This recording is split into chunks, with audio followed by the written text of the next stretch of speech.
أعوذ بالله من الشيطان الرجيم. بسم الله الرحمن الرحيم.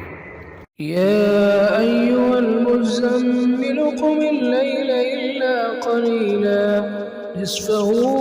أو انقص منه قليلا أو زد عليه ورتل القرآن ترتيلا إنا سنلقي عليك قولا ثقيلا إن ناشئة الليل هي أشد وطئا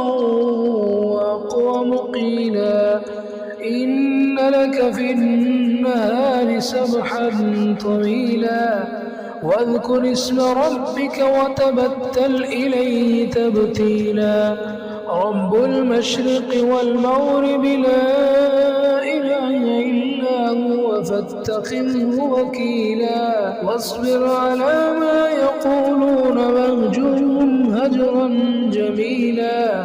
وذرني والمكذبين أولي النعمة ومهلهم قليلا إن لدينا أنكالا وجحيما وطعاما ذا غصة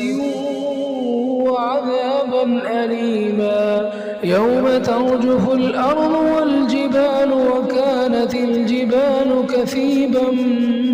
مهيلا إنا أرسلنا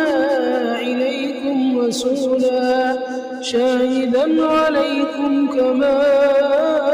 أرسلنا إلى فرعون رسولا فعصى فرعون الرسول فأخذناه أخذا وبيلا فكيف تتقون إن كفرتم يوما يجعل الولدان شيبا السماء منفطر به كان وعده مفعولا إن هذه تذكرة فمن شاء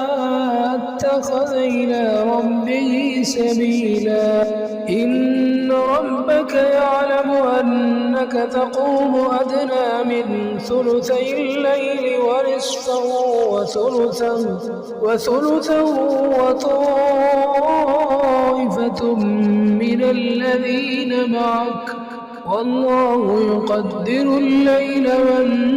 والنهار علم أن لن تحصوا فتاب عليكم فاقرؤوا ما تيسر من القرآن علم أن سيكون منكم مرضى فآخرون يضربون في الأرض يبتغون من فضل الله وآخرون يقاتلون في سبيل الله فاقرؤوا ما تيسر منه وأقيموا الصلاة وآتوا الزكاة وأقرضوا الله قرضا حسنا وما تقدموا لأنفسكم من خير تجدوه عند الله وخيرا